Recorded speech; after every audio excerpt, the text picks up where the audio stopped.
తండ్రి మనం ఆరాధించుకున్నాము. పరిశుద్ధ గ్రంథంలో ద్వితీయోపదేశకాండం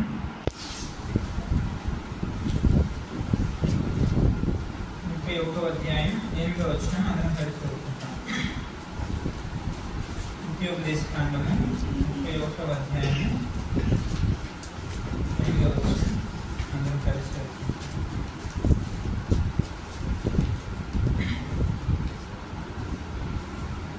నీ ముందర నడుచువాడు ఆయన నీకు తోడై ఉండును.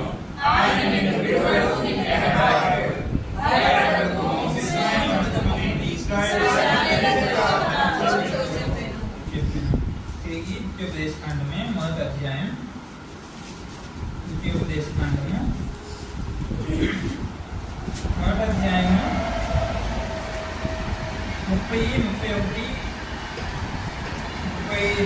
32, 30 నుండి 33 వచనాల వరకు మార్చి చదువుకుంటాం. 30 నుండి 33 వరకు మార్చి చదువుకుంటాం. మీకు ముందర నడుచుతున్న మీ దేవుడైన యెహోవా మీ కన్నుల ఎదుట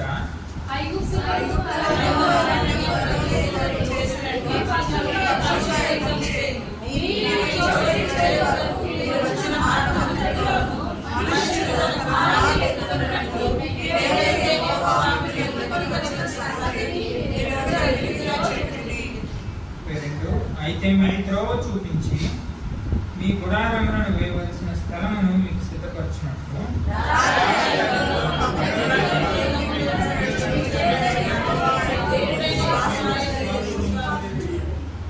తిరిగి కీర్తన గ్రంథం 65వ కీర్తన 11వ వచనం.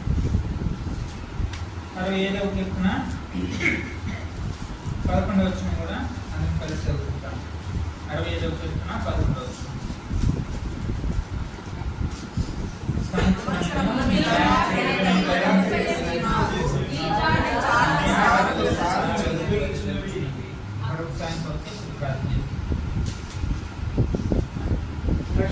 తండ్రి కృపలు దేవాన్ని బంగారు పాలకి మనం చెల్లిస్తున్నాను తండ్రి. ప్రభా ఉత్కర్షణాన్ని నుంచి ప్రభా తిరిగి నూతనమైన ఈ మార్గడల్లో కూడా ప్రభా మీకు ప్రాధాన్యం ఇచ్చి మేము ఆరాధించటకు వాళ్ళ చుట్టూ చేరి వచ్చింటున్నాం తండ్రి. జ్ఞాపకం చేసుకోవడము దేవా మాతో మాట్లాడము ప్రభా నూతనమైన విధానంలో మమ్మల్ని దర్శించము. మా ముందర నడుస్తున్న దేవుడు మీరు, మమ్మల్ని నడిపిస్తున్న దేవుడు, మమ్మల్ని ఎత్తుకున్న దేవుడు, కుమారులుగా చేసుకున్న దేవుడు.